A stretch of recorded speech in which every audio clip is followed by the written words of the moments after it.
Well, as somebody who has been involved in accountability reforms for subnationals, does this pass the accountability test for you? No, it doesn't really. And there are many factors at play.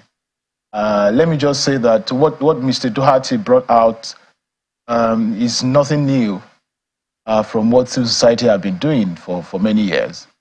Only that he also acknowledged it because he is a politician. He's able to throw some political weight behind findings that. Throwing civil society weight. Oh no, people don't really take us seriously, and I said that jokingly. But if people take us seriously, we're putting all of this information out for many years. There are many credible organizations. You can talk about budget, you can talk about connected development, you can talk about PLSI, you can talk about a few others, who work in the public accountability ecosystem and use fiscal information. And like what Madam Enobi said, we do tracking, and look at all of this budget information to procurement, to audit. What I see, that is wrong, and I keep saying it. Lagos is supposed to be a model state, and if Lagos doesn't pass the test of accountability with the huge resources that is available to it, I mean, you see the IGR shooting up every year. You see federal transfer, shooting up every year, and then you see how funds are managed, and it's not so much translating to development compared to the amount of money that is available to the state when you look at what is on the ground. Again is that when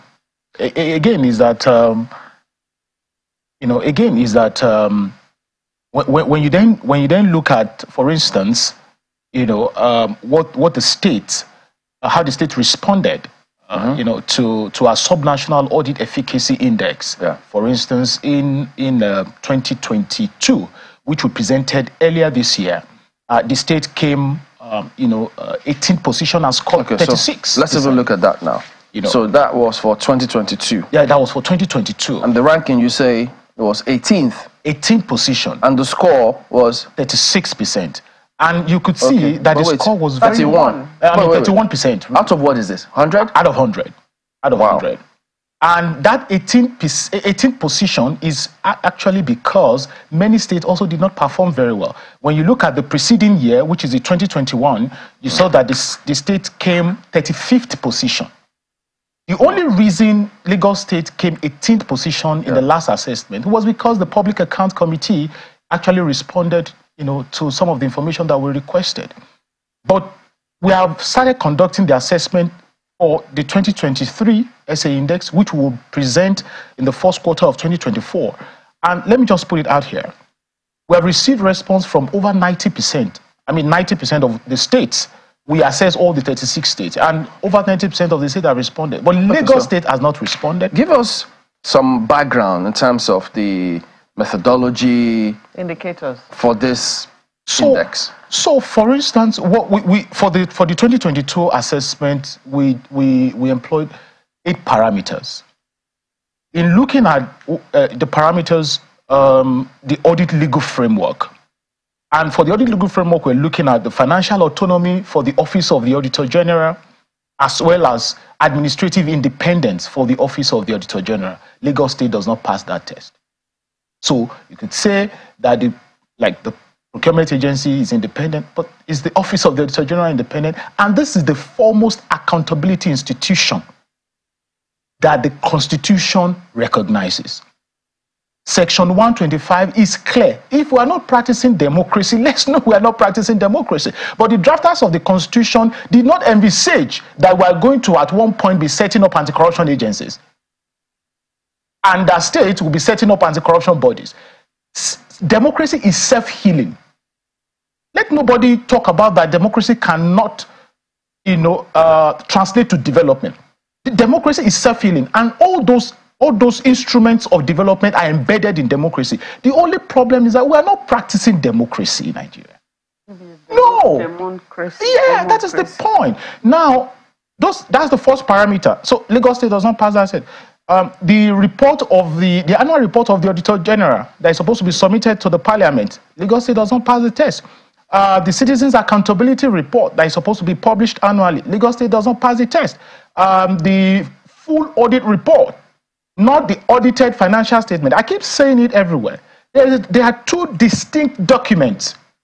The audited financial statement is different from the audit report.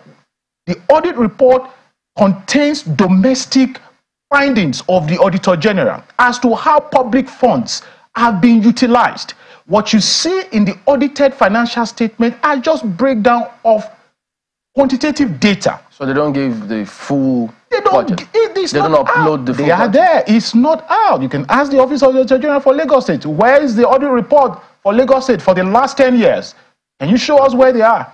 Where are the domestic reports that are submitted to the Parliament? What did the Parliament find out through its Public Account Committee?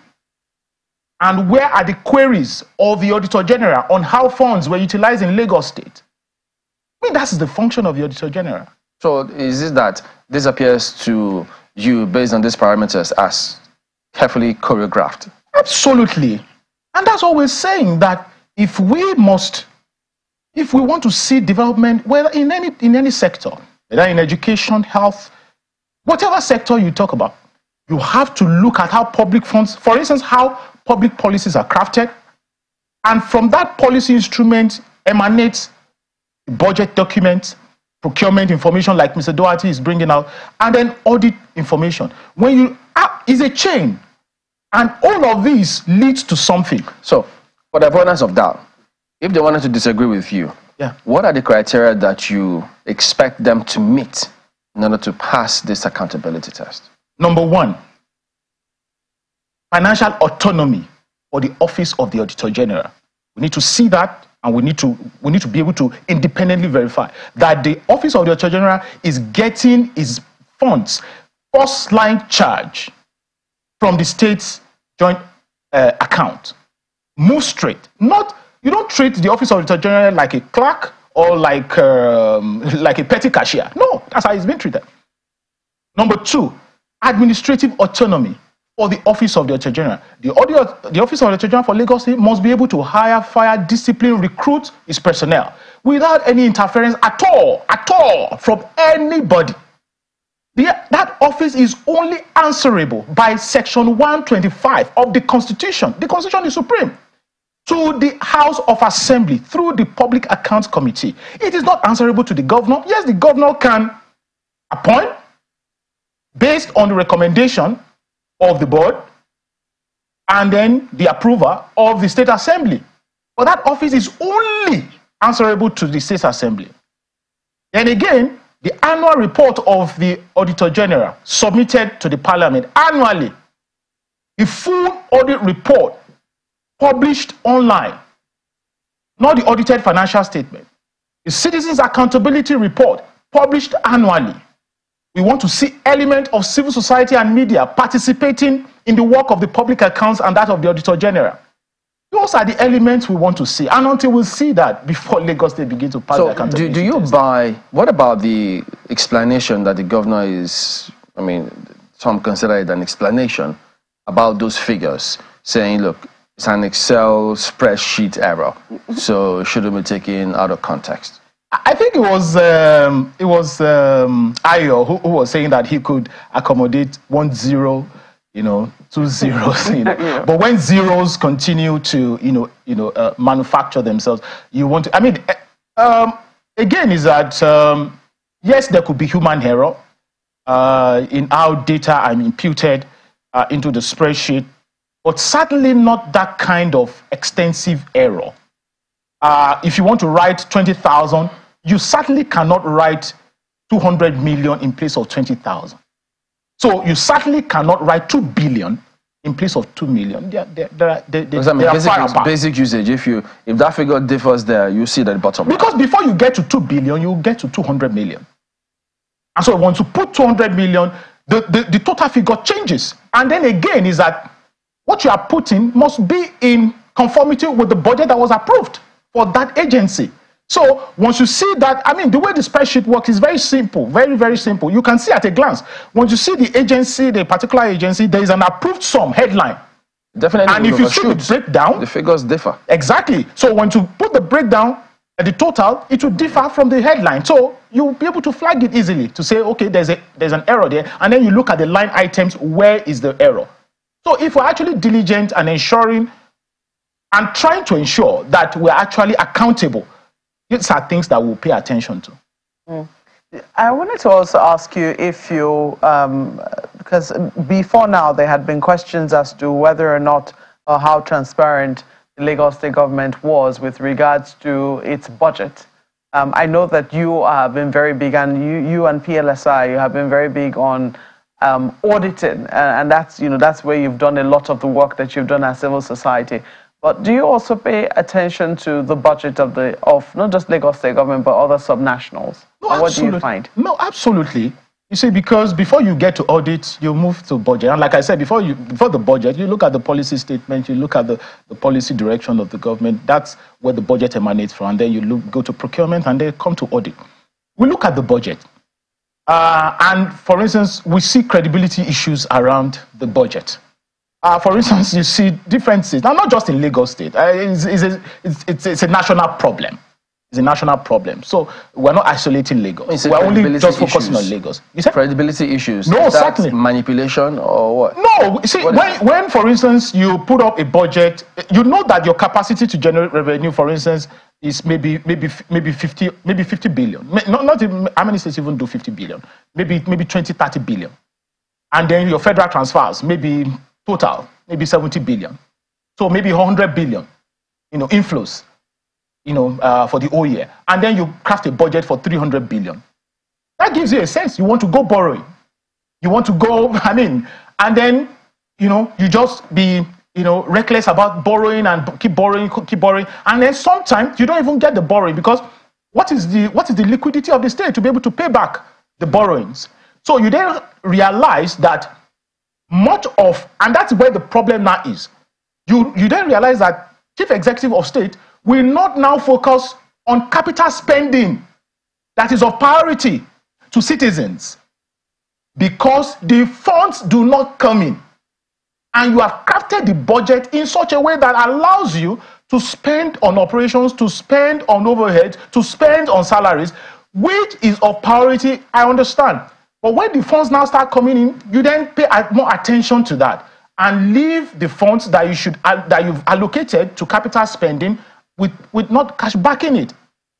And then again, is that what then happens? You then continue to see this development deficit, on the ground. And that's a problem with budgeting. But again, is that the concern that we've always had with budgets, and I always say it, it's not enough to say you have allocated monies here and there. Even the ones you have allocated, how have you utilized it? And what is the delivery on the ground in terms of development? If you said you wanted to intervene in healthcare, in education, and you would see that when you compare monies that are allocated to development sectors, and you compare it with what is provided for salaries, overheads, and emoluments of politicians and political appointees, there's that huge variance. So those figures are available. I mean, there have been those who say, "Oh, we don't really see a breakdown of the budget of the Lagos State government." No. They are available now. They are available now. But what I'm saying is that that is not. It's a means to an end. It is not an end in itself. Mm-hmm. The point is what happens after you've provided the budget data. So usually, what people have problems with are with the line items. So you can see right there. Some of the snapshots that have gone viral, allocation for fragrance, and then, those are the controversial figures which the deputy governor has debunked in terms of things that have gone to the wife of the deputy governor for outreaches. Yes, outreaches. And even though he said, look, that's not how much has come to the wife of the deputy governor, there are people who have said, oh, should you even have those kinds of things in the budget in the very first instance? So, and then when you also look at things like SUV, bulletproof SUV in the office of the chief of staff. Some people will also say, what are we doing with that? One. And then if you look at the cost of it, assuming we really needed one, assuming one were to be justified and was defended that, or one was really needed, would it really be at that cost? So are there ways that we are able to check and balance? Are there ways we're able to, is there a defense mechanism whereby people are made to defend some of the things that have been requested or have been assigned in the budget, and then also check the figures that are really given to those things in the budget? No, certainly there are. You see, when people, so for instance, budget is an estimate, and that's why, it's an estimate. It's an estimate. So you really cannot, hold people to say, oh, when you say budget item, and because in budgeting you provide for inflation, you provide for so many contingencies. And that's why it's called an estimate. Where the problem now is do you have a procurement process that is competitive, that allows every ordinary citizens, to play in that space, such that when you open up a bidding process, everybody can apply. And then what is the process like in terms of transparency in selecting who wins the award at the end of the day? Those are the real issues, and that's where the procurement laws need to be looked into very critically. To say, okay, yeah, the budget is an estimate, but when you come to procurement, when you open up the bidding, do you allow everybody to come in to say, okay, I can give a competitive price. If someone is going to deliver at 400 million, I can deliver at 250 million. And then who then do you go for? And that's where you now begin to assess, the value for money element. Then when the auditor now comes in and asks question, why did you go for 400 million against 250 million? Those are the issues.